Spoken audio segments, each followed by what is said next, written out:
La dernière fois, ce qu'on a vu, c'est les structures de données avancées. Alors, les structures de données avancées, je vous rappelle, c'est une structure de données, donc struct, qui est composée avec des informations à l'intérieur. Et ensuite, on met à votre disposition une interface. L'interface, c'est un ensemble de fonctions qui vous permet de manipuler la donnée que vous venez de définir. Vous n'avez pas le droit, philosophiquement, de manipuler l'information de la structure que vous avez définie autrement que via l'interface. D'accord ? Donc on avait vu un exemple qui était le vecteur, c'est-à-dire c'était juste une structure qui contenait la taille d'un tableau et un tableau d'entier. Et quand on souhaitait modifier une valeur, plutôt que d'accéder directement à l'indice de la case du tableau, ce que techniquement on peut faire, on se l'interdisait et on passait par une fonction qui allait mettre la valeur dans le tableau, à votre place. Et cela faisant, la fonction vérifiait si l'indice de la case dans laquelle vous placiez la valeur était bien présente dans l'intervalle qui vous était réservé, c'est-à-dire 0 jusqu'à taille moins 1 inclus. D'accord ? Alors ça, c'est ce qu'on a vu la dernière fois. C'était vraiment une structure de données avancée jouet, et généralement, vous n'avez pas à l'utiliser parce que c'est quelque chose qui est intégré dans les langages modernes désormais. Donc maintenant, ce qu'on va voir, c'est une structure de données avancée. On va en voir deux aujourd'hui. Les piles et les fils. Alors, je vais mixer deux choses. Je vais mixer d'une part la structure de données avancée avec leur interface. Et puis, on va voir aussi plusieurs manières d'implémenter l'interface. Donc vraiment, vous, dans votre tête, vous devez distinguer la structure de données avancée avec son interface, que vous devez concevoir pour mettre à disposition des autres développeurs ce que vous venez de réaliser. Et vous devez, d'un autre côté, vous devez distinguer la manière d'implémenter l'interface. Il peut y avoir plusieurs manières d'implémenter une interface. Et finalement, l'utilisateur final, lui, tout ce qu'il sait, c'est qu'il y a la fonction modifier valeur, par exemple, et il accédera à cette fonction, peu importe comment elle est codée. Un exemple, vous vous fichez totalement de savoir comment la fonction printf est codée, et pourtant vous l'utilisez. D'accord ? Eh bien, elle n'est pas codée exactement de la même manière sous Windows et sous Linux. Et pourtant, elle se comporte de la même manière. C'est un exemple d'interface. D'accord ? Donc aujourd'hui, on va voir une structure de données avancée qu'on appelle la pile. Et c'est un objet qui est fondamental parce que c'est cette structure de pile qui permet l'utilisation de la récursivité dans un programme. La récursivité existe parce qu'il y a la structure de pile. Sans la structure de pile, pas de récursivité. D'accord ? Alors, je vais juste définir d'abord la structure, et puis on va voir au fur et à mesure quelles sont les fonctions de l'interface qu'on va devoir implémenter.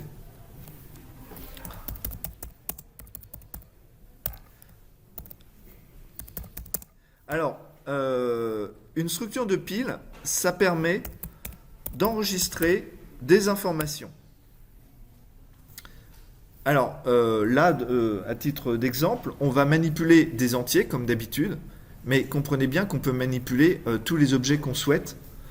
C'est juste que c'est à titre pédagogique que je mets entier. Ensuite, on a une taille, c'est-à-dire que la pile va pouvoir contenir une certaine quantité d'informations et on ne doit pas dépasser cette quantité d'informations. C'est comme le vecteur, rappelez-vous, on a un tableau et on a un nombre de cases limité qui est lié à ce qu'on a alloué. Si jamais on déborde, on va taper dans la mémoire et on risque d'avoir des problèmes. Bah là, c'est exactement la même chose. On va avoir un tableau et on va essayer de ne pas déborder. Ce tableau, on va le manipuler d'une certaine manière. Plutôt que d'accéder à n'importe lequel des indices pour les modifier, On aura le droit d'insérer une valeur au sommet de la pile. Et on aura le droit de retirer une valeur dans la pile. Et la valeur qu'on va retirer, ce sera toujours la valeur qui est située au sommet de la pile. Alors, un exemple de ce qu'est une pile, et vous allez comprendre tout de suite le principe. Vous êtes dans un restaurant. Vous êtes en train de faire la plonge. Vous êtes en train de laver des assiettes. Vous en avez déjà lavé une vingtaine.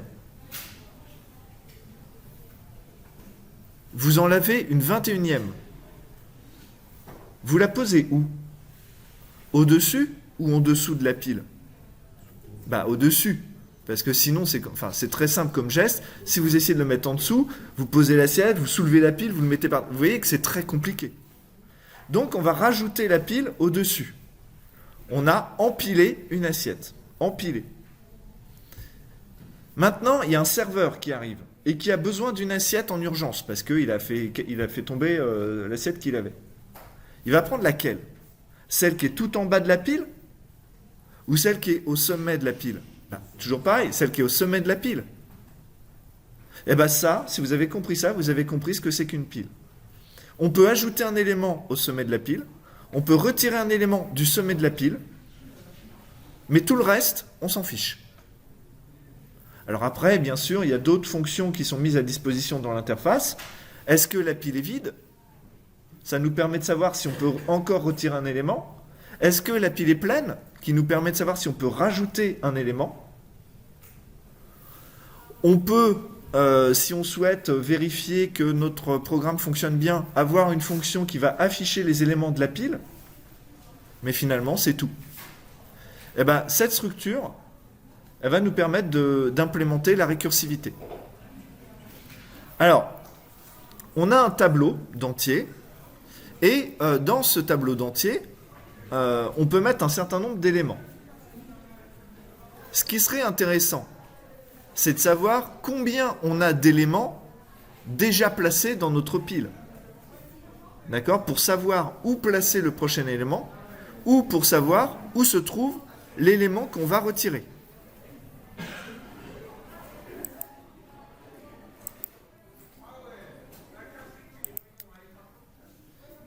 Alors, pour ça, on va rajouter un entier qu'on va appeler NB éléments et qui va contenir le nombre d'éléments présents dans la pile. Alors éventuellement, si on a besoin d'autre chose, on le rajoutera par la suite.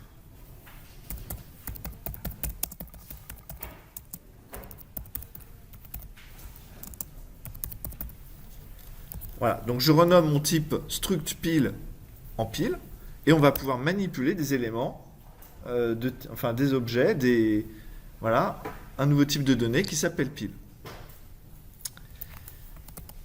Alors, bien sûr, la première chose à faire, c'est de faire une fonction qui permet de créer une pile, d'initialiser une pile. Donc, création pile, ça sera dans notre interface. Et il y a besoin de quoi dedans? On a besoin de la taille maximum de la pile pour savoir quelle est la taille du tableau qu'on va devoir allouer. Bon, le nombre d'éléments qui seront présents dans cette pile initialement, ça sera 0. Et donc en fait, on est capable d'initialiser correctement la pile juste avec la taille maximum de la pile. Donc la seule information dont on a besoin, c'est la taille. Donc je déclare un pointeur, pile étoile P. P égale pile étoile malloc de size of pile. Donc là, j'alloue la mémoire pour la pile. Ensuite, je vais allouer la mémoire pour le tableau d'entier qui est présent dans la pile. Donc P flèche tableau est égal à int étoile malloc de size of int fois, donc du coup, taille élément, fois taille. Donc j'ai alloué un tableau qui contient taille entier. Ensuite, le nombre d'éléments actuellement dans la pile, c'est 0. Et la taille maximum de la pile, le nombre d'éléments maximum, c'est taille. Voilà. Bon, bah, j'ai plus qu'à retourner ma pile, return pile. Je vérifie que j'ai pas fait d'erreur. Si, j'en ai fait une. Oui, c'est pas return pile, c'est return p. Pile, c'est le type. Voilà. Et c'est un pile étoile, pardon. Voilà. Ok. Donc là, on a une fonction qui nous retourne un pointeur vers une pile qui a été initialisée.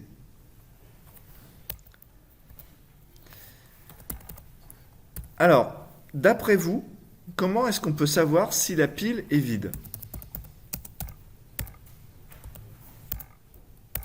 Ouais. Voilà. Si le nombre d'éléments est égal à 0, alors la pile est vide. De la même manière, si le nombre d'éléments est égal à la taille maximum de la pile, alors c'est qu'elle est pleine. Donc on va pouvoir tout de suite implémenter nos deux fonctions qui vont nous dire si une pile est vide ou si une pile est pleine.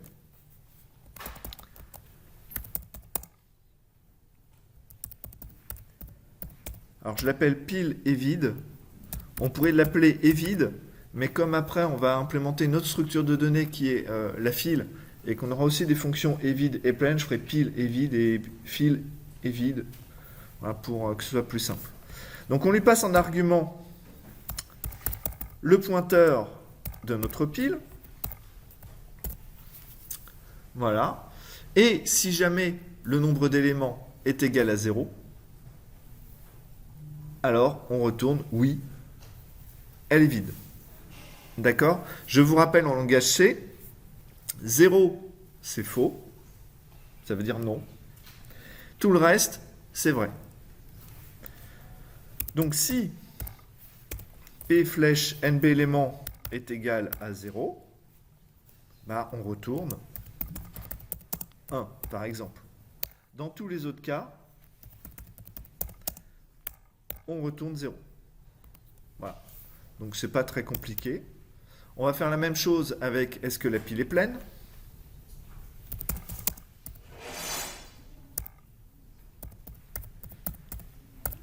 Pile est pleine. Donc pile étoile P. Tac. Et si jamais donc P flèche NB élément est égal à P flèche taille max, alors return 1, dans tous les autres cas, return 0. Voilà, donc on a fait nos deux fonctions qui vont nous dire si une pile est vide ou si elle est pleine. Alors attention, hein, quand je dis une pile est vide, c'est qu'il n'y a aucun élément. Si je dis qu'une pile est pleine, ça veut dire qu'on ne peut plus insérer d'éléments. Entre les deux, ça ne dit rien, hein, d'accord? Voilà. Donc si elle n'est pas vide et qu'elle n'est pas pleine, c'est qu'il y a des éléments et on est au milieu. Ok, alors maintenant, la fonction la plus intéressante, enfin l'une des deux fonctions les plus intéressantes, la fonction empiler. Empiler, pile étoile P, et qu'est-ce qu'on va ajouter dans notre structure? On va ajouter un élément du type que la pile peut contenir. Là, elle peut contenir des entiers, donc on va empiler un entier. Donc int élément. Donc c'est cet élément qu'on va ajouter au sommet de la pile. Alors si on empile et qu'une erreur se produit, ça serait bien que l'utilisateur soit au courant. D'accord? Donc, on peut retourner un entier pour dire ça s'est mal passé. Après, l'utilisateur va utiliser ce retour pour savoir si ça s'est correctement passé, l'opération d'ajouter un élément au sommet de la pile. C'est lui qui va voir s'il l'utilise ou pas, c'est pas une obligation. Mais nous, au moins, on aura fait une fonction qui est propre et qui dit si ça s'est bien passé ou pas. Ok. Alors, d'après vous, comment on peut implémenter cette fonction? Ce que je veux, c'est ajouter un élément au sommet de la pile. Donc la première question à se poser, c'est quoi? Ouais, levez pas la main, dites directement, ça sera plus simple. Ouais, voilà. Si la pile n'est pas pleine, on peut ajouter un élément. Sinon, on ne peut pas. Donc, si pile est pleine, voilà, alors je retourne, et c'est là que je retourne un message d'erreur. Bon, on va dire, dans un premier temps, moins 1, ou alors on peut retourner 0 si vous voulez. 0, on va dire, il y a eu un problème. Ça s'est pas bien passé. Si on est ici, c'est que ça s'est bien passé. Donc la pile n'est pas pleine, donc on peut ajouter un élément. Et alors là, vas-y, redis ce que tu disais tout à l'heure. Ouais. Alors, avant d'augmenter le nombre d'éléments, regardez bien comment ça se construit, parce que ça, c'est un problème que les étudiants ont à chaque fois. Savoir dans quelle case on va placer le nouvel élément, et ensuite maintenir justement cette valeur, cet entier qui nous compte le nombre des éléments. Au départ, on a 0 élément. Ouais.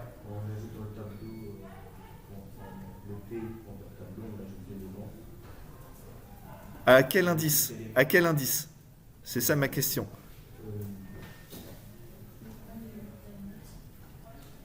Alors regardez. Au départ, le nombre d'éléments vaut 0. Dans quelle case, oui, on met le premier élément?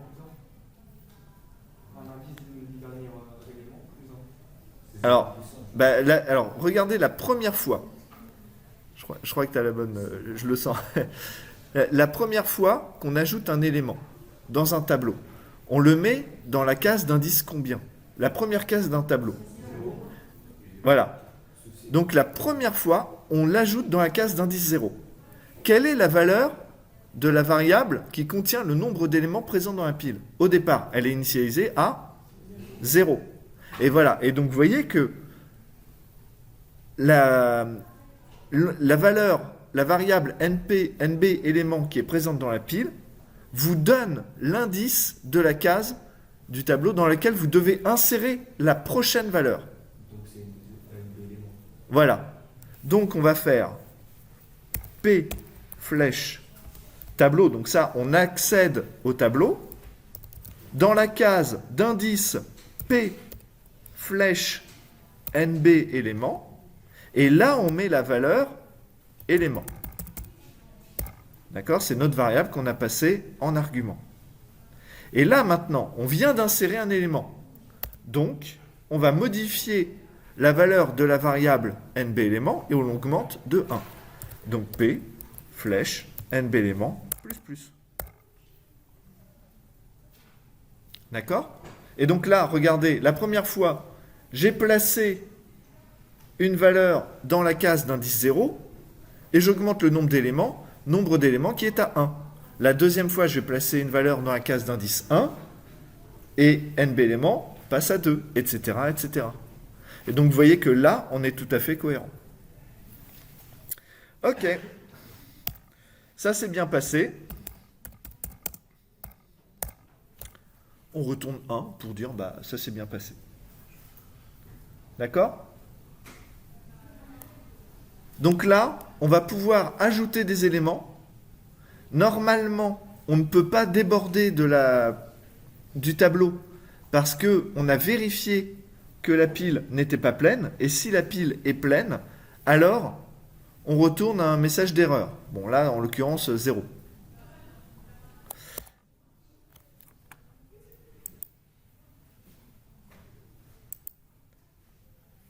Alors, par exemple, empiler. Donc P, et je vais empiler la valeur 1. Et puis je vais empiler. Attendez, je vais faire une boucle, ça sera plus simple. Int I. For I égale 0, i inférieur à 5, plus, tac, on empile la valeur i,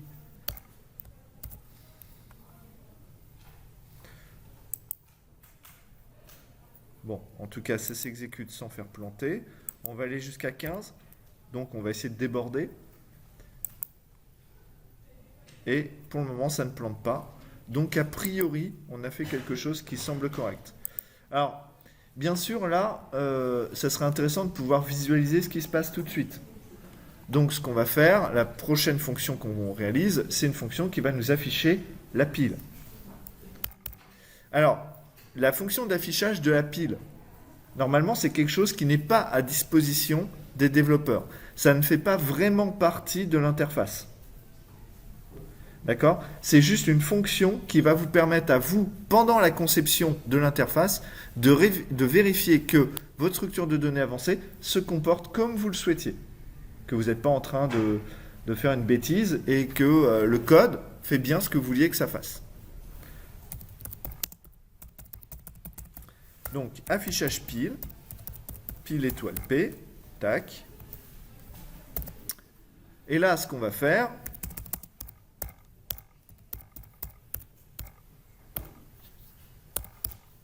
inférieur à P flèche NB élément. Donc là, on va afficher tous les éléments de la pile qui sont arrivés. D'accord ? Donc, on démarre à 0 et puis on continue d'afficher un élément après élément jusqu'à ce qu'on ait atteint le nombre d'éléments présents dans la pile.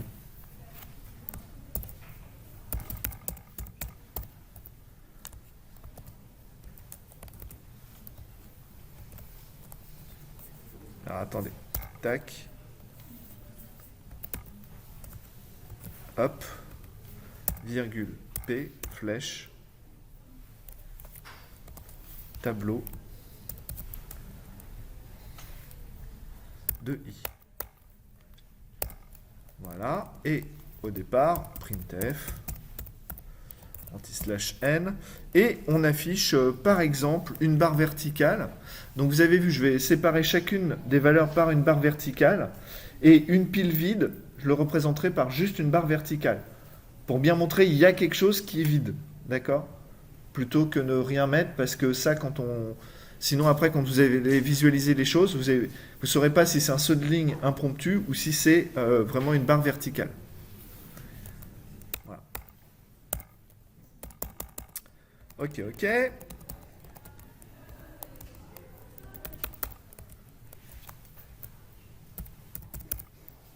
Affichage pile de P. Et j'espère que j'ai pas trop foiré, parce que ce serait dommage. Ça semble fonctionner. Regardez, donc au départ, j'ai une pile qui est vide. D'accord ? Ensuite, j'ajoute un élément, c'est l'élément 0. Ensuite, j'ajoute l'élément 1 au sommet de la pile. Donc, voyez, là, c'est mis horizontalement, mais vous pouvez faire une rotation de moins 90 degrés pour mettre la chose droite. Hein, d'accord ? C'est comme ça qu'on peut se le représenter, en fait. Hein ? Bah, dans ta tête, hein. Non, mais dans ta tête. Ah non, mais après, si, bien sûr, on pourrait, mais la flemme. La flemme. Non, voilà, donc, on ajoute un élément, on ajoute un élément, on ajoute un élément, on ajoute un élément. Regardez ici. On a combien d'éléments ? On en a 10. Et la taille de notre pile, c'était 10. Et donc, à partir de ce moment-là, on ne peut plus ajouter d'éléments. D'accord ? Ok. Bon, ça fonctionne. Alors maintenant, je vous ai dit, la pile, elle permet d'ajouter un élément au sommet de la structure et elle permet d'enlever un élément du sommet de la structure. Donc, on va faire la fonction dépiler. Donc, pile étoile P. Donc là, on reçoit une pile et on va enlever un élément. Alors, plus précisément, le fait d'enlever un élément, c'est parce qu'on a besoin de cet élément. Donc, on va retourner l'élément. Donc ici, quand je fais la fonction dépiler, je vais retourner la valeur que je viens d'enlever de ma pile. Alors le souci, en faisant ça, c'est qu'on va avoir un problème de cohérence avec la fonction empiler. La fonction empiler, quand tout se passait bien, ça vous retournait 1. Quand ça se passe mal, ça vous retourne 0. Là, si on fait la même chose, on va retourner la valeur qui était présente dans la pile, mais si on retourne 0 pour dire ça s'est mal passé, qu'est-ce qui va se passer? Ça va vous empêcher de mettre la valeur 0 dans votre pile. Parce que sinon, on ne pourra pas distinguer la pile avait la valeur 0 ou il y a eu une erreur. On pourrait mettre -1. Mais si on met -1, le problème, on a exactement le même problème qui va se passer. C'est-à-dire qu'on ne pourra pas mettre la valeur -1 dans la pile.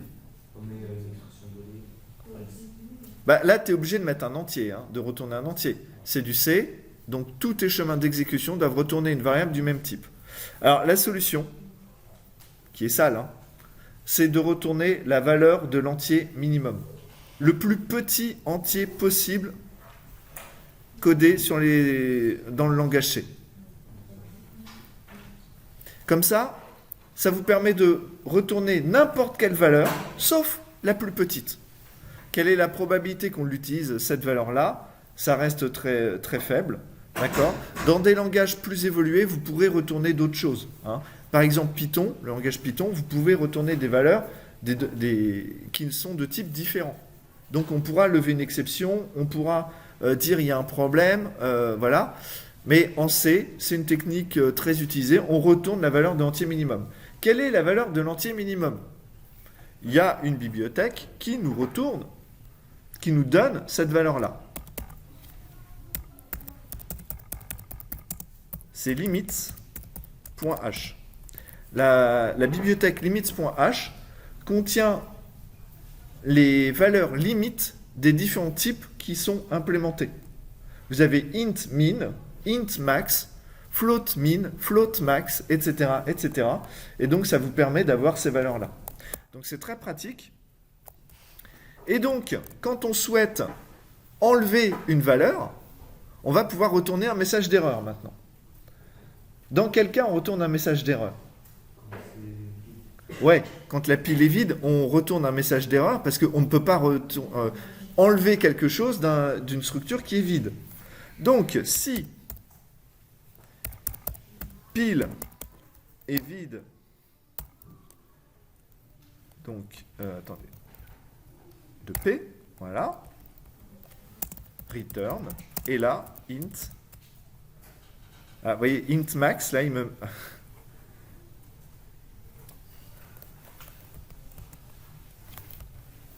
int, voilà, et j'ai int min, vous voyez, qui se met là. Voilà. Donc ça, c'est une constante qui, voilà. Et alors, ce qui est intéressant, pourquoi c'est utile d'utiliser int min et pas une valeur qu'on saisirait à la main? Encore une fois, ça dépend de l'architecture, du compilateur, du système d'exploitation sur lequel vous vous trouvez. Il peut y avoir différentes implémentations, réalisations du langage C. Donc, suivant que vous êtes sur un Mac, Linux, que vous avez ma machine ou un vieux truc pourri que vous avez récupéré dans une brocante, la valeur int min ou int max ne seront pas les mêmes. D'accord? Donc, si jamais vous mettiez une valeur, vous, à la main, bah, ça va marcher sur votre machine, mais dès que votre programme il va être envoyé à un de vos camarades, là, vous êtes sûr que ça ne va plus fonctionner correctement. Donc, utilisez une constante. Alors, oui.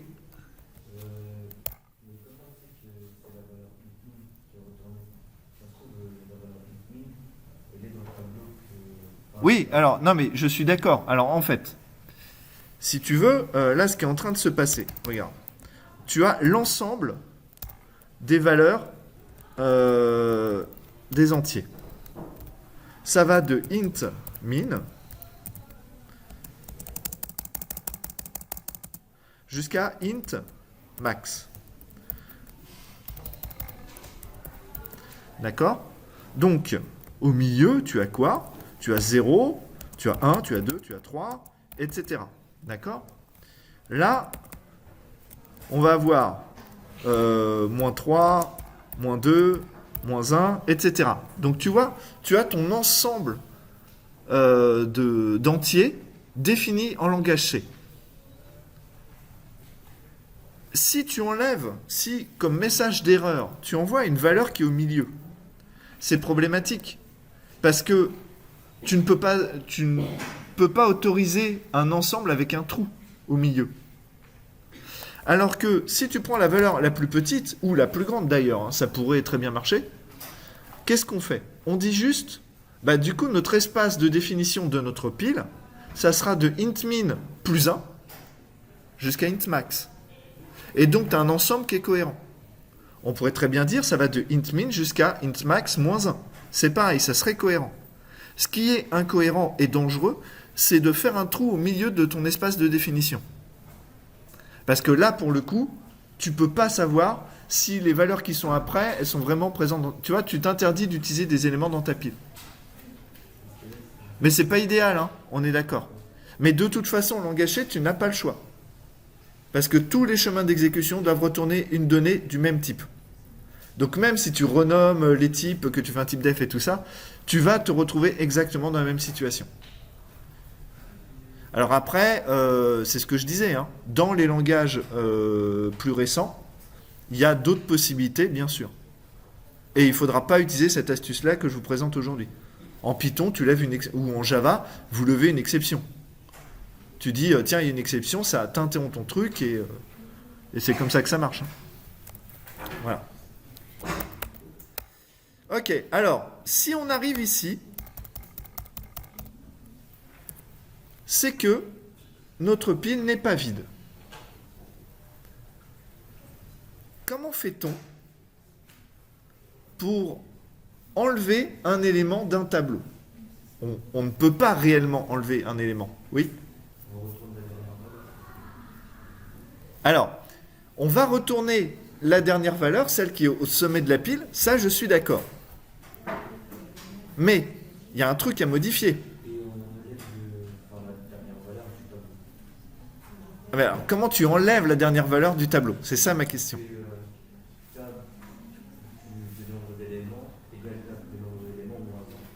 On diminue de 1 le nombre d'éléments présents dans la pile. Ça, je suis d'accord. Mais alors, du coup, quel est l'indice de l'élément qu'on doit retourner dans le tableau?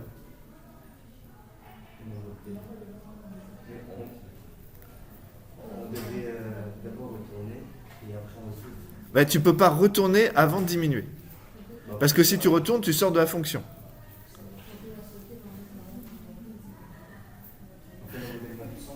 Mais regardez, il n'y a pas de problème en fait. Il n'y a aucun problème. Les choses ont été bien pensées. Je vais diminuer de 1 le nombre d'éléments. On sait qu'on va enlever un élément. On est d'accord? Donc je diminue P, flèche, NB éléments. Voilà. Je l'ai diminué de 1. Rappelez-vous ce qu'on a fait avant. P, flèche, NB éléments. Ça vous donnait quoi? L'indice de la prochaine case dans laquelle insérer un élément. Donc, si on diminue de 1, on n'est plus une case au sommet de la pile, on est pile sur l'élément qu'on avait donné. Return, P, flèche, tableau, de P, flèche, NB élément. C'est tout. C'est magique. Parce que on a diminué P flèche NB élément de 1. Regardez, c'est simple. Hein. Si vous avez un doute sur ces choses-là, papier, stylo. Vous prenez une pile qui au départ est vide et vous regardez quelle est la valeur de P flèche NB élément. Vous voyez que ça vous donne 0. Donc vous savez que vous devez insérer la première valeur dans la case d'indice 0. Vous voyez que c'est la même. Donc ça, c'est un bon moyen mnémotechnique. Maintenant, vous ajoutez un élément. Vous n'en ajoutez pas 50, vous en ajoutez un. C'est facile. Du coup, P flèche NB élément vaut 1. Mais quel est l'indice de la case dans laquelle il y a une valeur? C'est 0 pour le moment. Vous diminuez P flèche NB élément de 1. Il vaut donc 0. Et donc, vous retournez la case d'indice 0. Et pour autant, P flèche NB élément, c'est bien l'indice de la prochaine case dans laquelle vous allez insérer une valeur. Voilà. Donc, une fois qu'on a fait ça, on va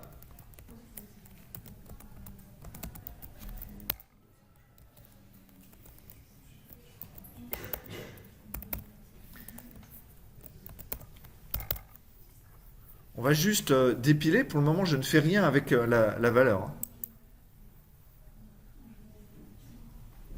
Et j'essaye d'enlever 15 fois un élément. Donc là, j'ai essayé. Au début, ma pile est vide. J'insère, j'insère, j'insère. Au bout d'un moment, l'opération d'insertion, elle est bloquée parce que la pile est pleine, donc on ne peut plus rien enlever. Et puis, je vais me mettre à enlever un élément, enlever un élément, enlever un élément, enlever un élément, tac, tac, tac. Alors, quand vous voyez les choses comme ça, on a rempli au maximum la pile, et puis ensuite on l'a vidée. On se dit, oui, bon, c'est pas très intéressant. Mais maintenant, ce qu'on va faire, c'est que ma boucle, au lieu d'empiler à chaque fois et ensuite systématiquement de dépiler, je vais faire un truc aléatoire. Comme ça, vous allez voir l'évolution de la pile au fur et à mesure. D'accord ?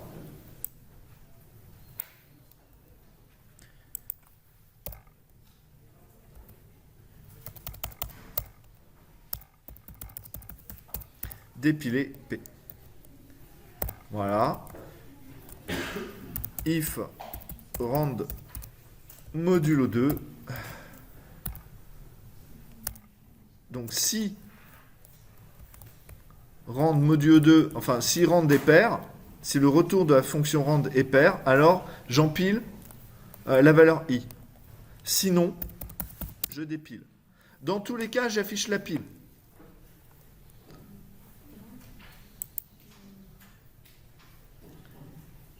Alors là, vous voyez tout de suite que les choses commencent à changer un petit peu. D'accord ?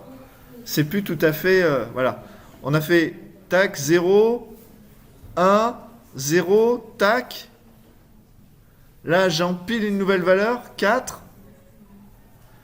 Je dépile, je dépile, je dépile. Vous voyez ? Et hop, on empile, on empile. Et puis, je sais pas, on peut monter aussi haut qu'on veut. Hein. Allez, on en fait 1500, tac. Et donc, vous avez une pile avec des éléments. Votre pile, par moment, augmente, elle diminue, elle réaugmente, elle diminue. Au fur et à mesure de l'arrivée des données,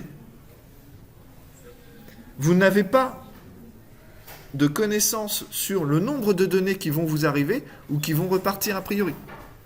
D'accord ? Vous avez une structure qui va contenir des éléments et elle va évoluer au fur et à mesure de votre programme. Bon.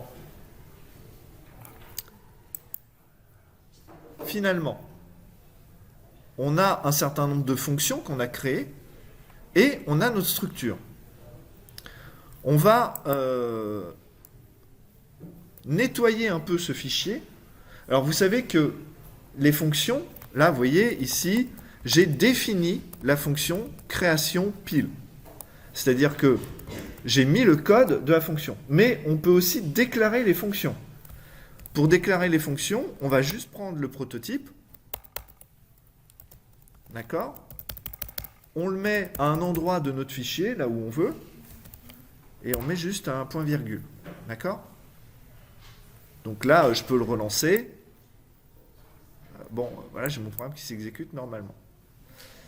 Ça ne sert à rien a priori, mais ça va vous permettre de placer l'interface en haut de votre fichier.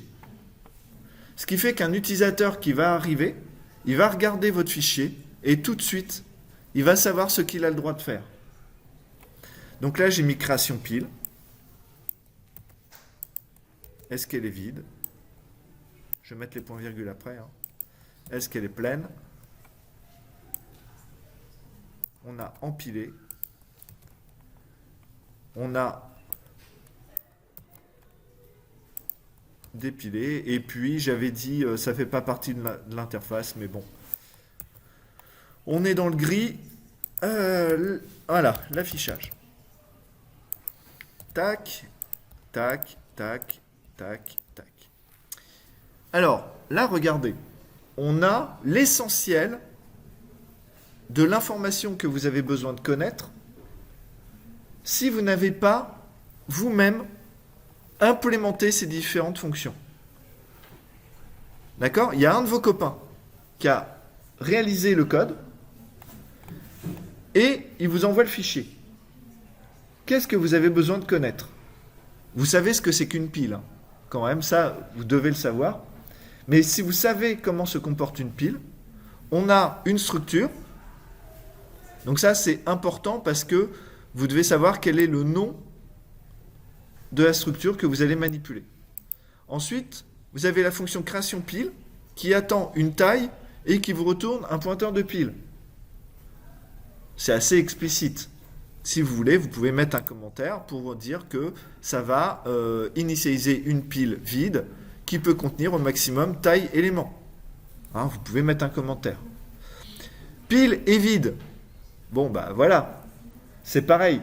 Vous pouvez dire, vous doutez que en mettant un pointeur de pile dans cette fonction, ça va vous retourner oui ou non. Après, il y a une ambiguïté. Quelle est la valeur, quelles sont les valeurs réellement retournées? Donc ça, vous pouvez les mettre en commentaire.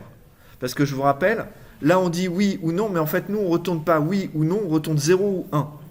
Sauf qu'en langage C, 0 c'est non, c'est faux, mais tout le reste est vrai.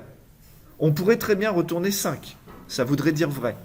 Donc comme on retourne que 0 ou 1, on peut mettre un message. Retourne 1 si la pile est vide, 0 sinon. D'accord? Retourne un pointeur de pile, initialisé avec 0 élément. Là, est-ce que la pile est pleine? Retourne 1 si la pile est pleine, 0 sinon. Empiler. Ajoute un élément au sommet de la pile. Retourne 1 si l'opération se déroule correctement, 0 sinon.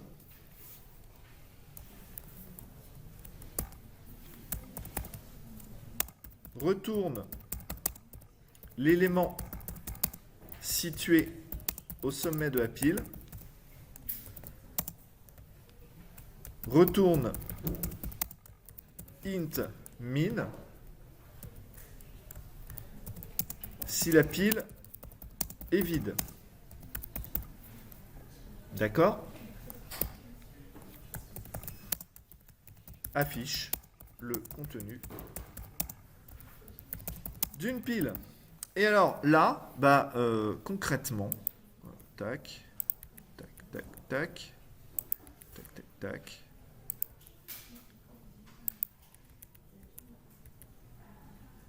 Si vous avez ça,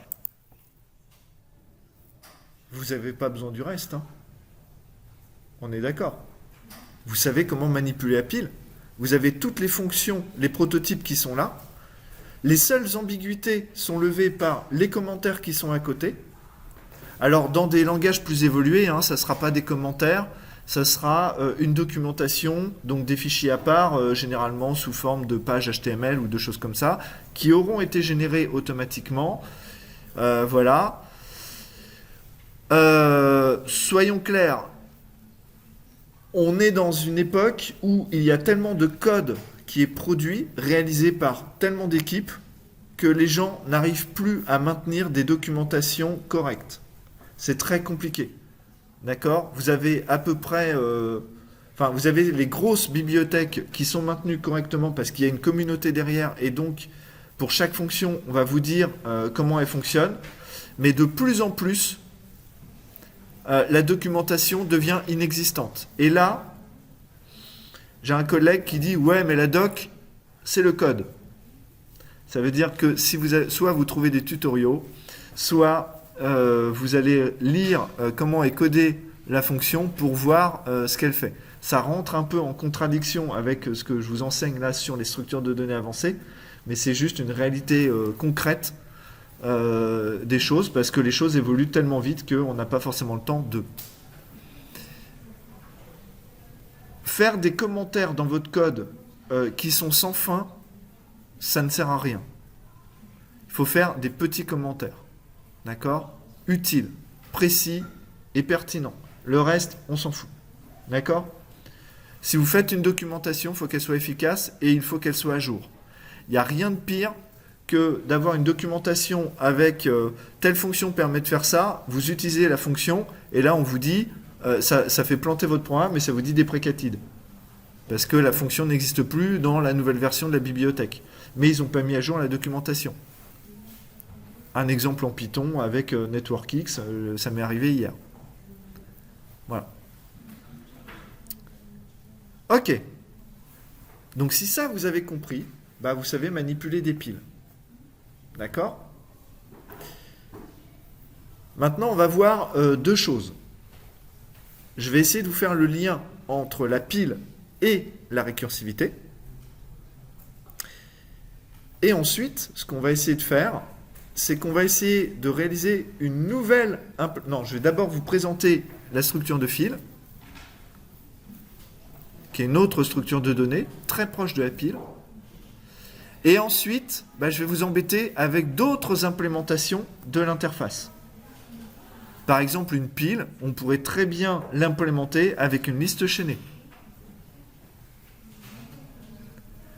J'ajoute toujours en tête, je supprime toujours en tête. Est-ce que ça, ce serait une pile? Vous voyez? Alors oui, les listes chaînées, j'ai pas envie, c'est pas simple et tout ça. Mais d'un autre côté, ça vous évite d'avoir à déclarer un tableau de taille importante si votre pile doit contenir beaucoup d'éléments. Bon, bref. Alors, le lien entre pile et récursivité. Je vais illustrer ça avec Fibonacci.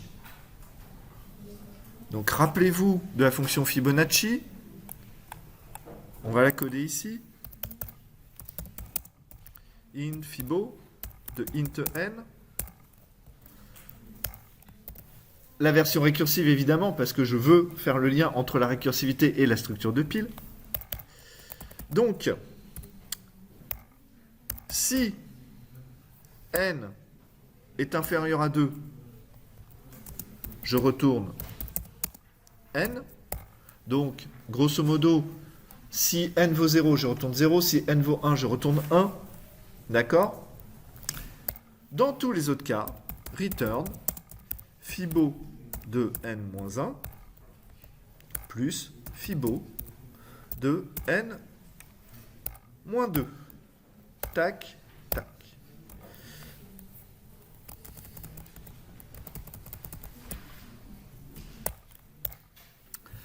Alors cette fonction, qui est très simple à écrire, comment se comporte-t-elle? Si jamais je souhaite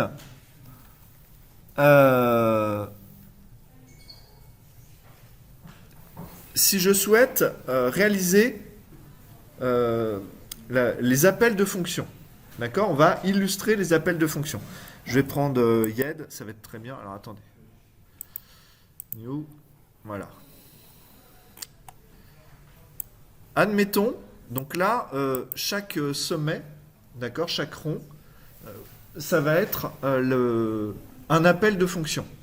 Donc on va commencer avec ça, c'est Fibo de 5. On est d'accord? J'ai appelé la fonction Fibonacci avec comme paramètre 5. Si on regarde mon code, n n'est pas inférieur à 2, donc je vais retourner Fibo de n-1 plus Fibo de n-2. Qu'est-ce que ça veut dire? Ça veut dire que je vais devoir regarder quelle est la valeur de Fibo de n-1. Une fois que la valeur de Fibo de n-1 m'aura été retournée par l'appel de la fonction Fibo de n-1, je vais regarder quelle est la valeur retournée par Fibo de n-2. Donc c'est après. Et là, je vais faire la somme des deux et la retourner. Ok? On y retourne dans l'illustration. J'ai Fibo de 5. Je vais donc appeler Fibo de 4 et Fibo de 3. Mais Fibo de 3, je ne vais pas l'appeler tout de suite. Je dois d'abord terminer l'appel de Fibo de 4 pour appeler Fibo de 3. D'accord?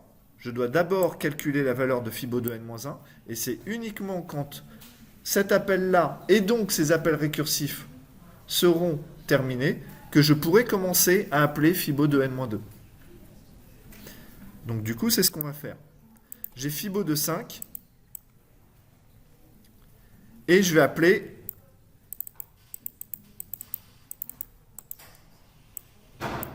Fibo de 4.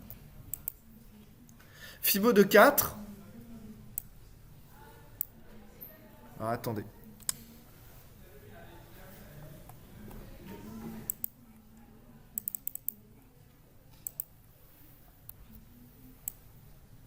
Voilà. Donc j'ai Fibo de 5 qui appelle Fibo de 4. Ensuite, Fibo de 4. Je ne suis pas dans un cas de base. Donc je vais appeler Fibo de 3, puis Fibo de 2. Mais pour appeler Fibo de 2, je dois d'abord terminer l'appel à Fibo de 3. Donc, hop. Bon, à peu près. Hein. Voilà. Fibo de 3. De la même manière, Fibo de 3 va appeler Fibo de 2 et Fibo de 1.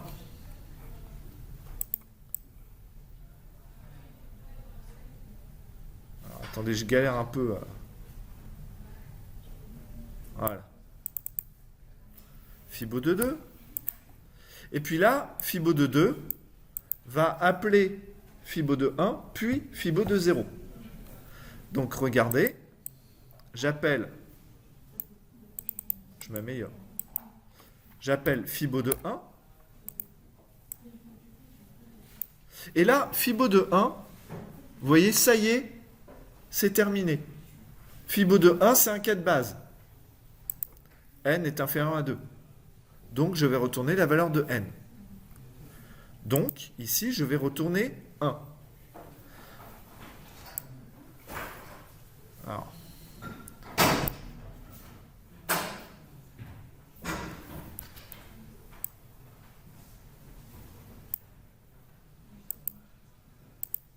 Tac. Je la mets en rouge. Voilà. Et là, j'ai eu un retour pour 2. Donc maintenant, la fonction qui était Fibonacci avec un paramètre 2 a terminé son appel pour l'appel Fibo de 1 et je vais appeler pour Fibo de 0 maintenant. Donc, on va appeler pour Fibo de 0.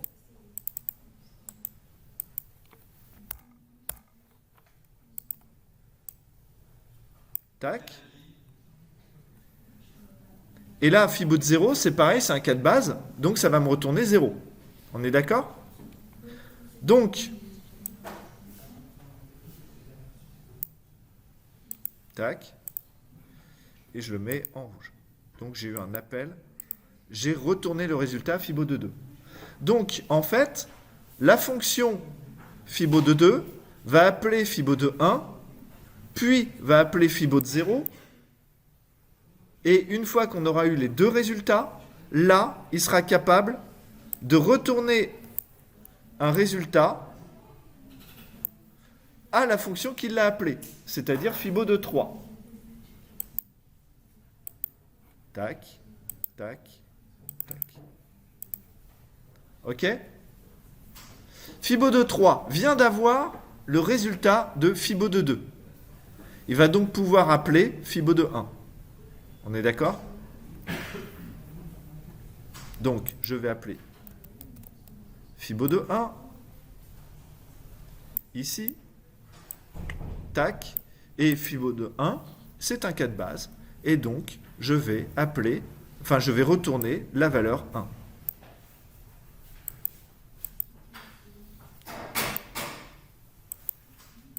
Voilà.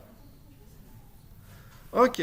Donc, la fonction Fibo, avec comme paramètre 3, a bien Fibo de 2, Fibo de 1, peut faire la somme, et donc retourner le résultat à la fonction qu'il avait appelée, qui était Fibo de 4.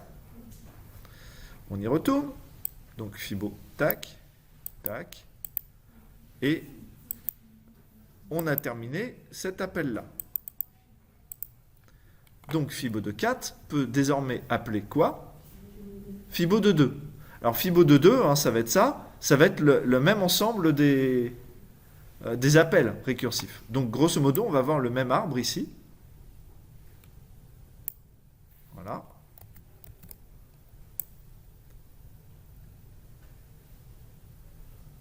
Tac. Et donc, vous avez Fibo de 4 qui va appeler Fibo de 2. Et Fibo de 2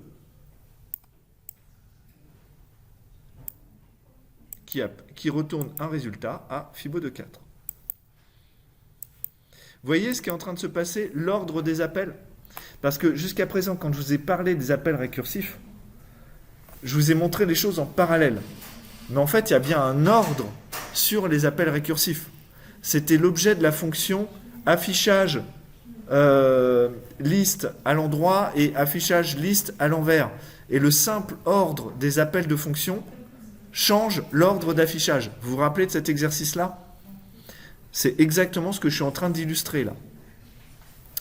Et donc là, la fonction Fibo de 4 vient de réaliser son appel récursif pour Fibo de 3, vient de réaliser son appel récursif pour Fibo de 2, et donc maintenant peut retourner un résultat à la fonction qu'il l'avait appelée, qui était Fibo de 5. Fibo de 5 a terminé ce premier appel récursif et peut donc appeler Fibo de 3. Donc comme précédemment, on va avoir le même arbre ici.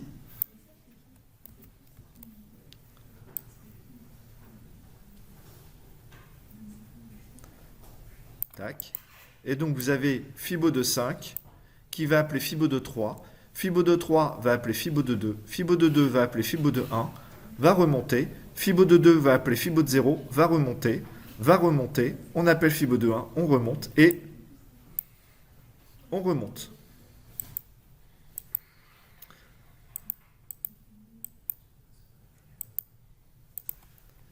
Et donc, la fonction Fibo de 5 peut désormais retourner une valeur. D'accord? Voilà. Alors ça, donc là, ce que je vous ai montré, c'est l'ordre d'exécution des choses.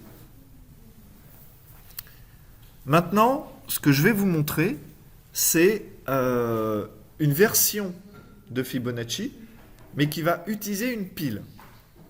D'accord? On va utiliser ça pour... est-ce que je peux... ouais, voilà. On va dire ça, c'est une pile. D'accord? Alors au début, l'algorithme, ça va être le suivant. J'initialise ma pile avec un élément qui va être la valeur de n que je recherche. D'accord? 5. Ça va? Jusque-là, c'est facile. Et maintenant, ce que je vais faire, l'algorithme, ça va être le suivant. C'est à chaque fois, tant que ma pile n'est pas vide, je vais enlever l'élément qui est situé au sommet de ma pile et je vais le remplacer par n-2 et n-1. Donc, j'enlève le sommet de ma pile, j'empile n-2, j'empile n-1. D'accord? Et l'autre chose, c'est que à côté, je vais avoir un compteur, d'accord, qui va être mon résultat, et qui lui est initialisé à 0. Et chaque fois que j'arrive sur un cas de base, j'ajoute la valeur du cas de base. Si j'arrive sur 0, j'ajoute 0, donc je fais rien. Si j'arrive sur 1, j'ajoute 1. D'accord? Ce simple algorithme, on va le dérouler. J'ai 5. Alors attendez, je vais essayer de... Je vais réduire la taille. Voilà, et je vais essayer de les mettre au fur et à mesure côte à côte. D'accord? Alors, au début, j'ai 5. Donc maintenant, je vais enlever 5 de ma pile.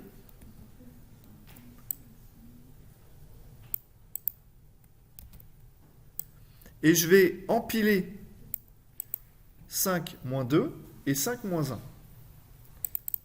Donc c'est-à-dire 3 et 4. D'accord? J'ai dépilé 5, j'ai empilé 3, j'ai empilé 4. On recommence. Je vais dépiler le sommet de ma pile et je réempile la valeur moins 2, puis la valeur moins 1.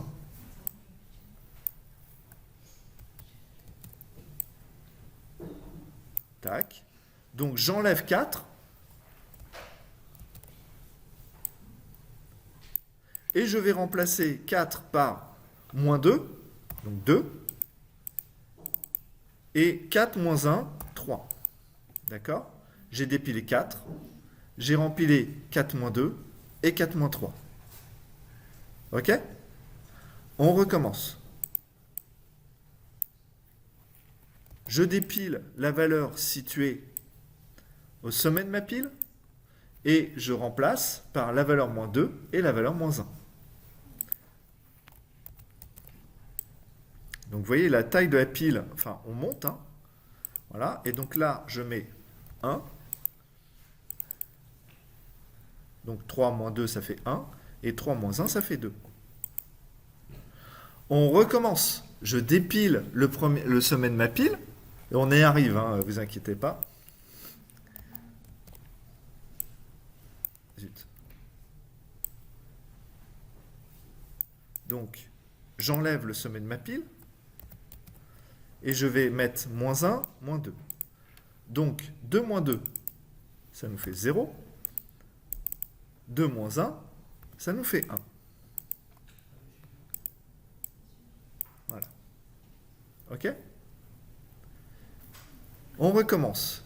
Cette fois-ci, je vais dépiler le sommet de ma pile. Et là, vous voyez que on est dans un des cas de base. On est sur la valeur 1. Donc, je vais supprimer cet élément.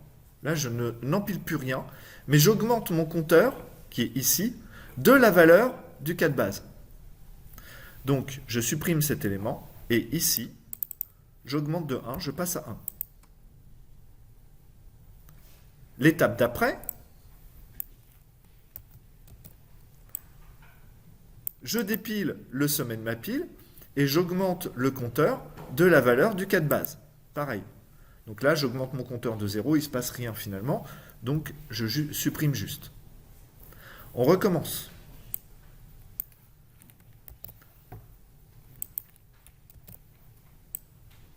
Tac, tac.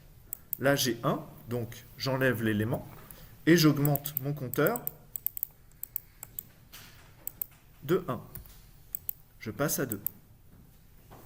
On recommence. Je dépile le premier élément de ma pile, mais là, je ne suis pas dans un cas de base. Je vais dépiler la valeur 2. Tac. Donc, ce que je vais faire, c'est que je vais réempiler la valeur moins 2, c'est-à-dire 0, et la valeur moins 1, c'est-à-dire 1. Donc j'ai enlevé le 2, et j'ai placé 0 et 1. Et on recommence. Je dépile. Je dépile le premier élément. C'est un cas de base, c'est 1. Donc j'enlève 1. Et j'augmente mon compteur de 1. Je passe à 3. Oui. Ouais, en fait, là, ce que je suis en train de faire, c'est un algorithme qui n'est pas récursif, mais tu vas voir, ce qu'on est en train de faire, c'est exactement ça. L'ordre des appels est exactement le même. Je suis en train de vous faire le lien entre la pile et la récursivité. Parce que la récursivité en soi, c'est pas un truc magique, ça n'existe que parce qu'il y a la structure de pile. Donc là, la pile, je dépile, j'ai la valeur 0, c'est un cas de base, mais j'ajoute 0 à mon compteur, il ne se passe rien. On est d'accord? Et puis là, que se passe-t-il? J'ai la valeur 3. Donc là, 3, je vais le dépiler, et je réempile avec la valeur moins 2, c'est-à-dire 1, et la valeur moins 1, c'est-à-dire 2. On recommence. Je dépile, j'enlève la valeur 2, et là, vous voyez, ça y est, on arrive à la fin. J'enlève la valeur 2,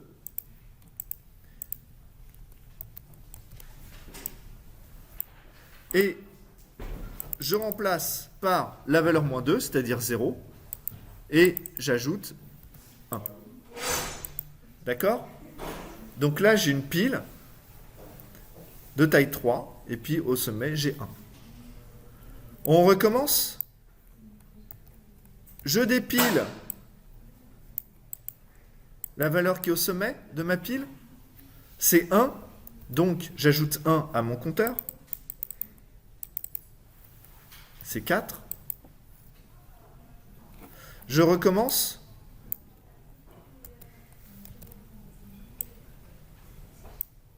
Alors attendez, on va... Ouh, j'aurais pas dû toucher.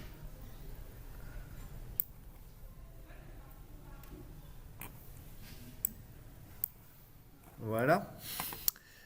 Attendez. Hop, hop, hop. Voilà. Donc je disais, j'enlève la valeur qui est située au sommet de ma pile, donc c'est 0. Et il ne se passe rien de ce point de vue-là. OK? Maintenant, je vais dépiler une valeur dans ma pile.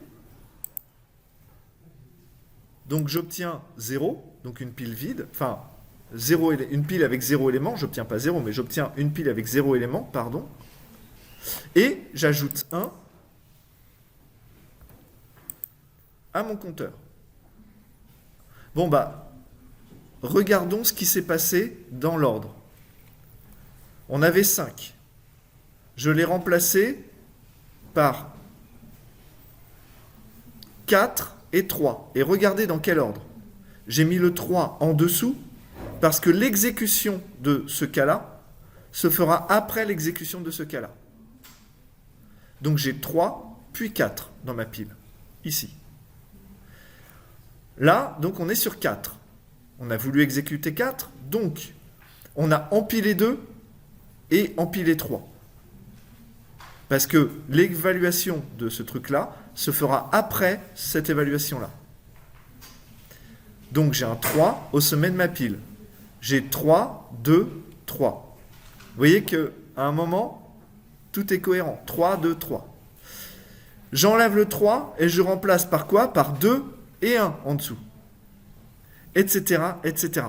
Et là, vous voyez que l'évolution du contenu de ma pile, c'est l'ordre des appels récursifs de la fonction Fibonacci. Oui.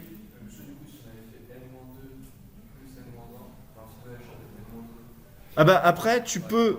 oui, alors, on peut changer l'ordre. Si tu changes l'ordre, il se passe quoi? C'est comme si tu parcourais d'abord à droite, puis à gauche. Et de toute manière, les langages de programmation, quand tu as une expression comme ça, dans les spécifications, ils te précisent si elle est évaluée de gauche à droite ou de droite à gauche. Il y a un ordre précis qui est défini. Personnellement, je ne m'en souviens jamais. Et en fait, moi, je m'en fiche. Si tu optimises vraiment la qualité de ton code, c'est le genre de choses que tu dois connaître. Est-ce que ça s'exécute de la gauche vers la droite ou de la droite vers la gauche? Moi, c'est un truc... voilà. Mais, alors, du coup, qu'est-ce qu'on peut conclure de ce truc-là? Ce qu'on peut... Ouais, vas-y. Que trouver l'élément dans un tableau, si pour trouver l'élément, du coup, on doit faire la même fonction que Fibonacci, le même déroulement que Fibonacci, mais avec la fonction. Oui, donc là, ce qu'on a vu, c'est que effectivement, au moyen d'une pile, on peut simuler l'ordre des appels récursifs, mais en fait, on simule l'ordre des appels récursifs. Pourquoi? Rappelez-vous, je vous ai dit, quand on est dans un appel de fonction et qu'on appelle une autre fonction, on va mettre la fonction en pause et on va réaliser un nouvel appel. Et on était où? Dans la pile des appels de fonction. Vous vous souvenez de ça? Et en fait, je vous avais un peu arnaqué. Je ne vous avais pas présenté cette structure de données avancée-là qui était la pile.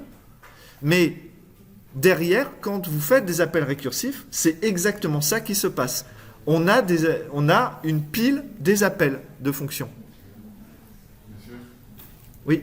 si les piles, elles sont du coup implicitement présentes dès qu'on fait une fonction. Ouais.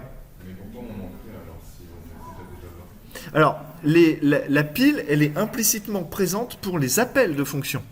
Mais toi, tu peux créer un algorithme qui aurait besoin d'une pile. Et donc, tu ne vas pas utiliser la pile des appels pour ça. Donc, cette structure-là, on va faire des applications. Par exemple, si tu souhaites réaliser... Alors, bon, c'est vraiment un projet un peu pourri, je suis désolé, mais supposons que tu souhaites réaliser une calculatrice infinie. C'est-à-dire que tant que l'utilisateur rajoute des éléments, eh ben, tu continues à calculer.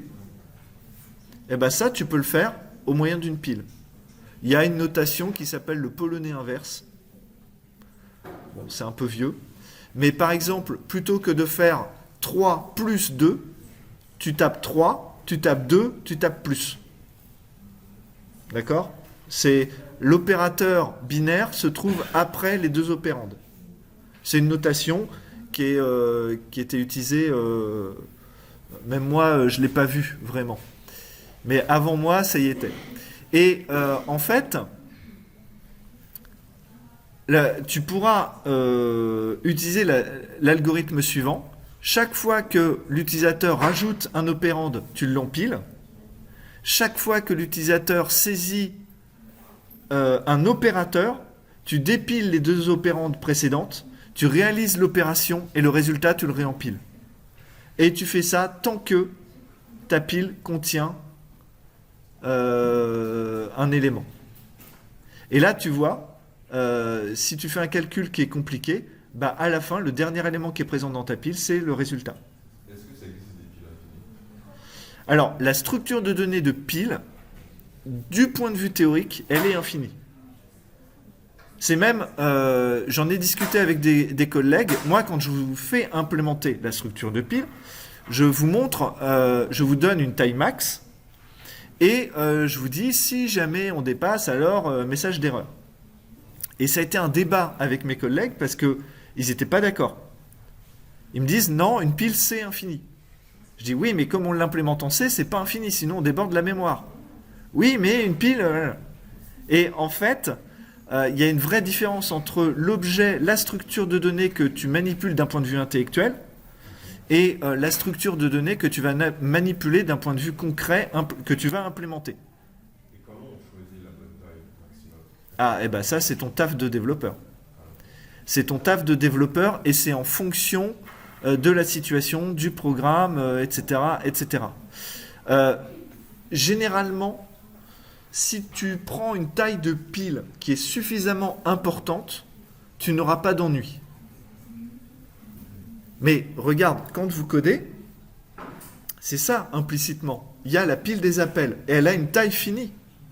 Mais si vous gérez bien votre récursivité, il n'y a pas de problème. Mais si jamais vous oubliez un cas de base et que vous faites des appels en cascade, une mise en abîme récursive, vous allez empiler, et jusqu'au moment où vous atteignez la fin, enfin le sommet de la pile, la taille max, et là vous réessayez d'empiler un truc. Et là, Stack Overflow. Tu vois? Donc vraiment, à ce moment-là, tu auras un problème. Donc c'est bien l'illustration que ça marche bien en général, mais il y a un moment, ça va foirer si... voilà. Donc définir la bonne taille, ça dépend de... là, c'est la vie, quoi. Hein, tu discutes avec les gens, tu vois ce qui est raisonnable ou pas. Voilà. Alors après, il y a des techniques. Hein. Une technique pour avoir une pile un peu infinie, ça serait que si jamais ta pile est pleine, au moment où tu souhaites empiler, alors tu réalloues la taille de ton tableau et tu l'augmentes. Si tu fais ça chaque fois que tu atteins le sommet de ta pile, potentiellement ta fonction d'insertion, d'empiler, va devenir très lente. Parce que tu vas devoir réallouer de la mémoire à chaque fois pour 1. Donc ta fonction, elle va devenir lente. Après, tu peux te dire, pour gagner du temps, ce que je fais, c'est, si j'atteins le sommet de ma pile, j'augmente de 100 le nombre d'éléments. Mais ça se trouve, tu n'atteindras jamais, tu vas utiliser trop de mémoire, tu vois. Voilà, donc tu as toujours moyen de t'en sortir. Si tu veux être sûr de ne pas faire de Stack Overflow, si tu arrives au sommet, tu réalloues et voilà. Ça a un coût. Et puis à toi d'évaluer de combien tu augmentes à chaque fois. Voilà, bon. Après, les grosses boîtes, type Google, tout ça, qui ont des qui ont des gros besoins, finalement, eux, ils ont des piles de taille de ouf. Hein. Voilà. Mais en même temps, justement, comme on arrive...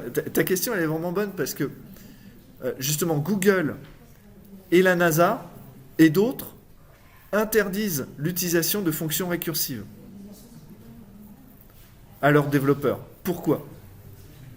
Pour justement éviter d'avoir à manipuler des piles, pour justement ne pas avoir à répondre à ta question.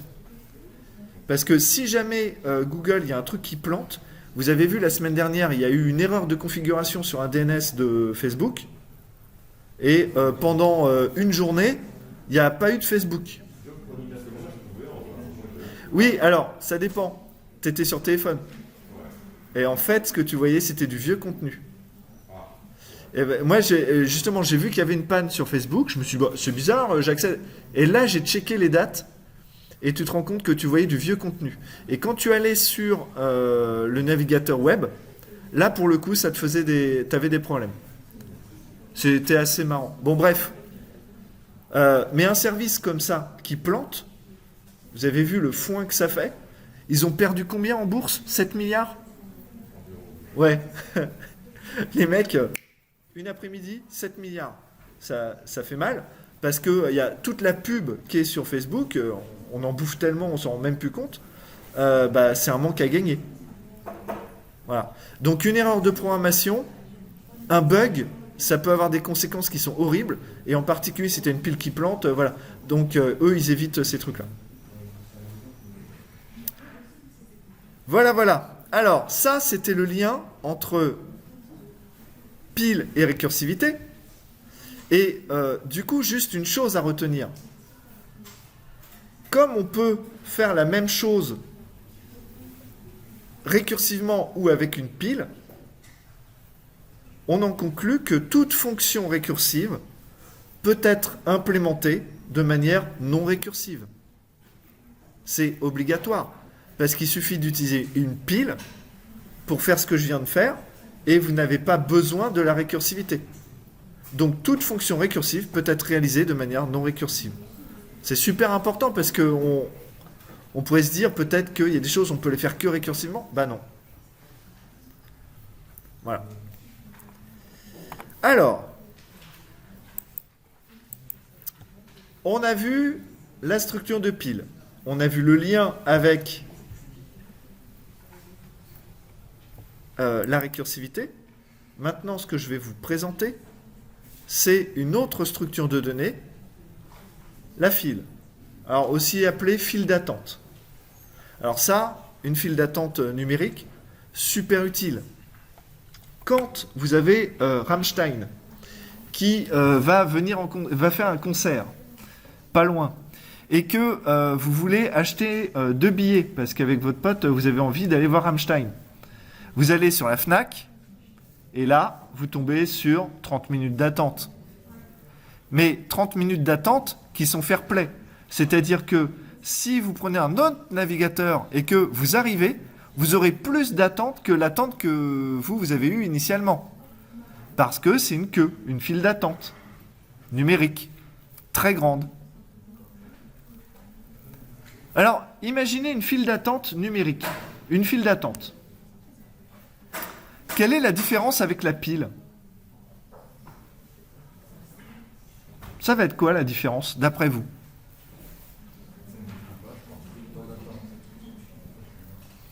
Non, mais du point de vue de la manipulation. C'est par le bas qu'on enlève. Voilà. Alors, la pile, c'est on ajoute un élément à la fin de la pile, au sommet de la pile, et quand on enlève un élément, on enlève le sommet, enfin l'élément du sommet de la pile. Quand vous êtes dans une file, vous ajoutez au sommet de la file, à la fin de la file, mais quand vous enlevez un élément, vous enlevez le premier élément. D'accord ? Alors, si on implémente ça avec une liste chaînée, c'est très facile. C'est ajoute en fin, on ajoute un élément à la fin de la liste chaînée. Quand on enlève un élément, supprime tête. C'est très facile à implémenter. Mais, comme je suis taquin, on ne va pas faire ça avec une liste chaînée, on va faire ça avec un tableau. Et les étudiants souvent se disent « Oh, mais implémenter avec un tableau, c'est plus facile. » Et, contrairement à la pile, il y a un truc qui va être pénible. La pile, on ajoutait à la fin et on supprimait à la fin. Donc, on avait juste à maintenir une variable qui nous disait où on en était. C'était NB éléments.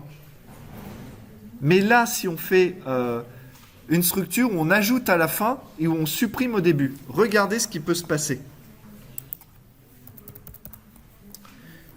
Vous imaginez que là, j'ai une file, elle est vide au départ, et puis je vais ajouter des éléments dans l'ordre. 1, 2, 3, 4, 5, 6. Ok ? Ça, c'est ma file. Et puis maintenant, je vais supprimer le premier élément. Ça, c'est un tableau. C'est un tableau d'entier. On est d'accord ? Donc, comment je fais pour supprimer la valeur présente dans la première case ? Je peux pas trop, ouais. Bah alors, tu pourrais décaler toutes les valeurs finalement, c'est ce que tu veux. Alors, on pourrait décaler toutes les valeurs. Regardez pour décaler toutes les valeurs ce qui se passerait. Donc, dans la première case, dans la case d'indice 0, je mets la valeur qui est présente dans la case d'indice 1. Je mets 2. Et puis, dans la case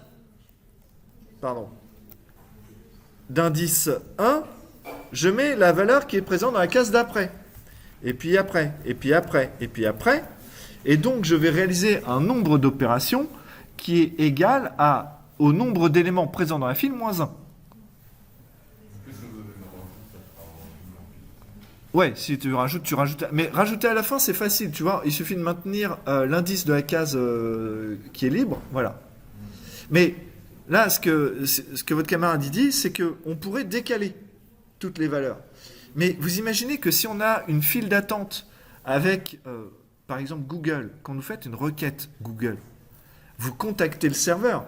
Les requêtes, elles sont faites très rapidement, mais il y en a des milliards. Donc, il y a une file d'attente. Imaginez que vous ayez une file d'attente avec 1 million d'éléments dedans. Vous n'allez pas faire 1 million de décalage. Vous imaginez le temps que ça va prendre 1 million de décalage ? Et encore une fois, en informatique, on a deux ressources critiques, le temps et la mémoire. Là, la mémoire, on est obligé de sauvegarder, donc on s'est fait avoir, on est obligé. Mais par contre, le temps. Donc, ce qu'on pourrait dire, c'est on va éviter justement cette opération-là qui est intuitive de décaler toutes les valeurs du tableau. Mais alors, si on ne décale pas toutes les valeurs du tableau, ça veut dire que j'ai un indice qui me dit où commence le début des éléments de la file, et puis j'ai un indice qui me dit où se trouve le dernier élément. Ok. Donc là, je vais avoir début qui vaut 0, ça va être l'indice du premier élément, et puis je vais avoir un indice qui vaut fin, enfin un indice de fin, qui va me dire, pareil, où se trouve le dernier élément. Et puis après, je vais jouer avec début et fin pour. Mais là où ça va en embêter un certain nombre, et au contraire passionner un certain nombre d'autres étudiants, c'est que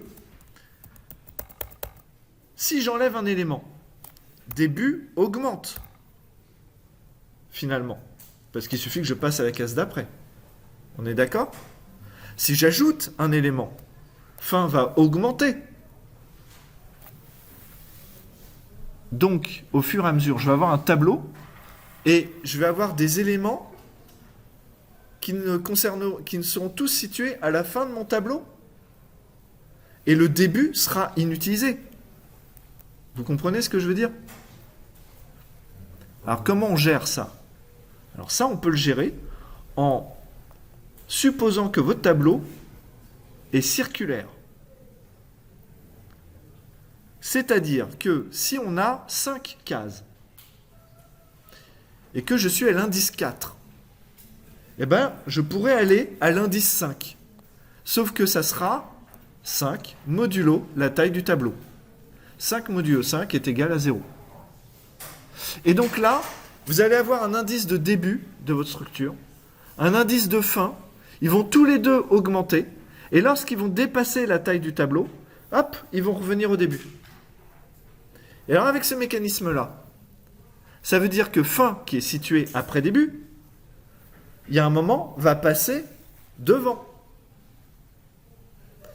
Donc vous allez devoir faire très attention à la manière de manipuler votre tableau, parce que très vite, vous allez avoir des erreurs. Un exemple d'erreur. Si vous souhaitez afficher votre fil, vous allez partir de début et vous allez aller jusqu'à fin. Mais sauf que fin est avant début, peut-être avant début. Donc vous ne pouvez pas faire tant que début, ma variable qui part de i qui vaut début, tant que i est inférieur à fin. Parce que ça se trouve, c'est déjà le cas.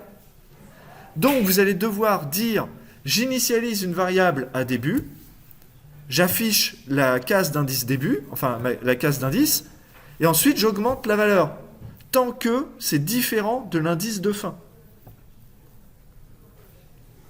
Ok. Mais il y a encore d'autres implications.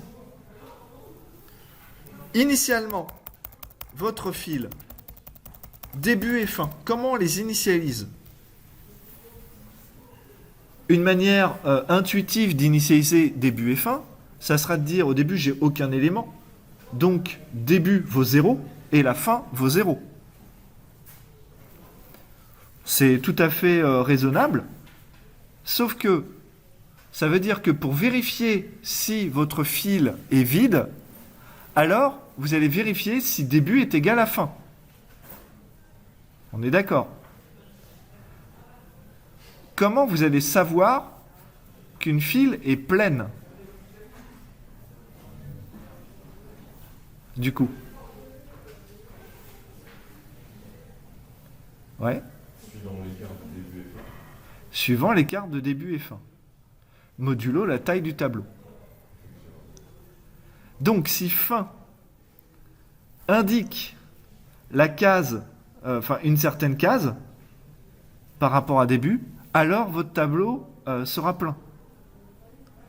Mais attention, fin ne pourra pas valoir la même valeur que début. Parce que si jamais vous arrivez sur la même valeur, ça voudra dire que votre tableau est vide. Donc il va falloir vraiment gérer ce truc-là. Ok? Alors, on peut essayer de commencer vite fait. Je ne sais pas si ça tiendra dans les 10 minutes qui nous restent. Donc struct fil. Il nous reste bien 10 minutes, c'est jusqu'à 40. Hein. Je me trompe pas. Type def. Struct. Fil. Fil. Donc, je vous disais int début. Int fin. Int étoile. Tableau. D'accord ? On a besoin, bien sûr, de la taille du tableau, parce qu'on va jouer avec des modulos la taille du tableau. Donc, int taille. OK. On a notre structure de fil. Je vais écrire une fonction qui va vous retourner une file initialisée sans éléments. Donc, fil étoile. Création. Fil. Int taille.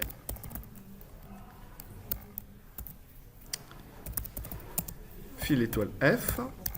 F égale fil étoile. Malloc.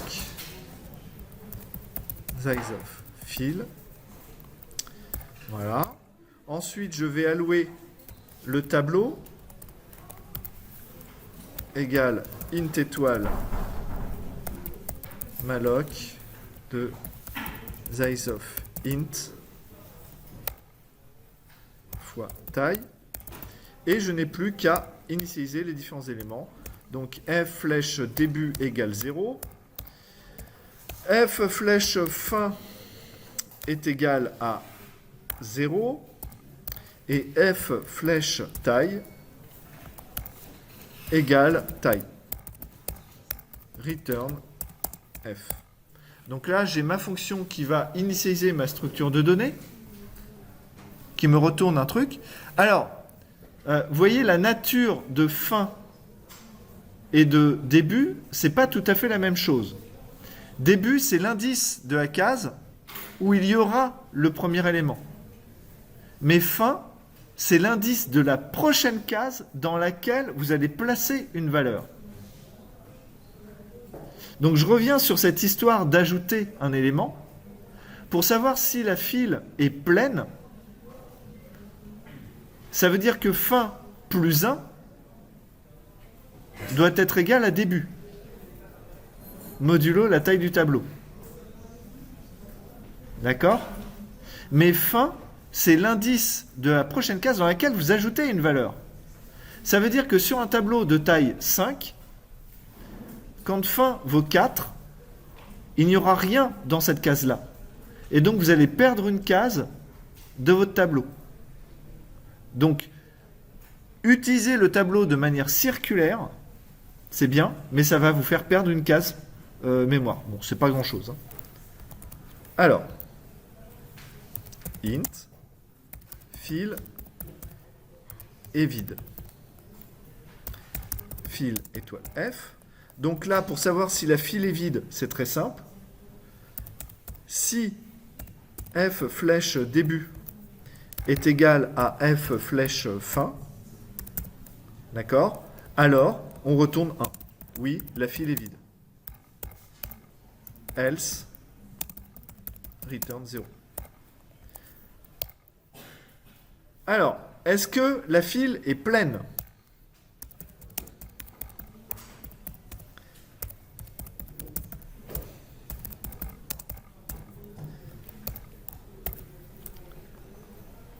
Donc, ce que je vous disais, il y a plusieurs cas à gérer. Si fin est après début, d'accord ? Comment est-ce qu'on sait si la taille, si la file est pleine ? Si fin est après début, on peut avoir le cas Enfin, on a le cas où début est toujours à 0 et fin est situé sur la dernière case du tableau. Donc, ça voudrait dire si fin plus 1 modulo la taille du tableau est égale à début, alors elle est pleine. Vous voyez ce que je dis? Et si fin est avant début, bah, il suffit de regarder si fin plus 1 est égal à début. Mais de toute façon, ce sera le même résultat que fin plus 1 modulo la taille du tableau. Donc, si f flèche fin plus 1 modulo la taille du tableau, modulo f flèche taille, d'accord? Donc si ce truc-là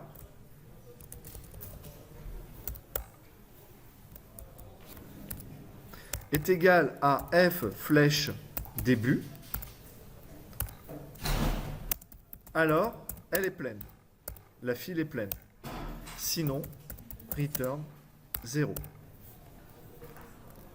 Ouais. Est-ce que quand on veut enlever un élément, le premier, est-ce que ça veut dire que par rapport à la gestion circulaire, ça veut dire qu'on restreint le tableau et qu'il y a des vides après? De quoi? J'ai pas compris. Est-ce que si on enlève le premier élément de la file, Oui. est-ce que ça veut dire qu'il y aura des vides après? Ben, alors, justement, on va augmenter début, d'accord, mais modulo la taille du tableau. Et quand on va retirer un élément, quand on va retirer un élément, pardon, on va augmenter début, et quand on va ajouter un élément, on va ajouter fin. Mais tout ça va se faire modulo la taille du tableau. Donc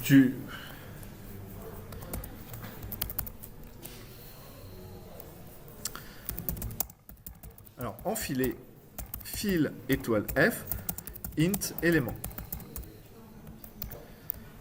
Donc, si la file n'est pas pleine, donc si F, file est pleine de F est égal à 0, non, si la file est pleine, je retourne un message d'erreur, return 0, d'accord? Sinon, je vais ajouter mon élément. Alors, comment j'ajoute l'élément? Je vous ai dit, quand la file est vide, on a début qui est à 0 et fin qui est à 0. Donc fin, c'est la fin de la file, ça nous dit où se trouve la case dans laquelle on va devoir insérer. Donc F flèche. Ah, j'ai un blême quelque part. F flèche tableau. De F flèche fin est égal à élément. D'accord? Et j'augmente ensuite fin de 1. F flèche fin plus plus. Et je dis tout s'est bien passé. D'accord? Alors, attention, F flèche fin plus plus, il y a un petit problème parce que je peux être dans la dernière case de mon tableau et du coup, il faudrait que je revienne au début. Donc, F flèche fin est égal à F flèche fin plus 1 modulo F flèche taille. D'accord? J'augmente l'indice de fin et si j'arrive à la dernière case du tableau, pouf, je repasse au début.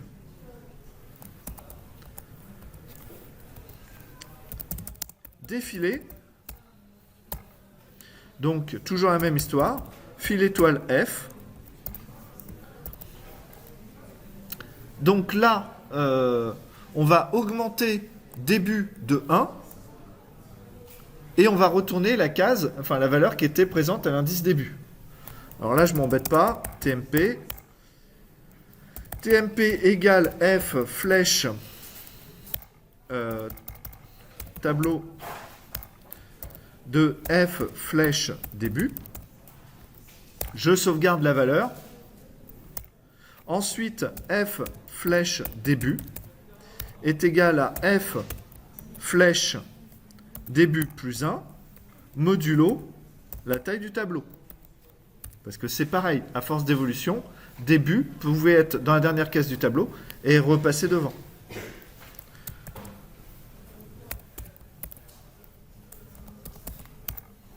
Tac. Alors bien sûr, je ne peux défiler que si la file n'est pas vide. Si file est vide de f,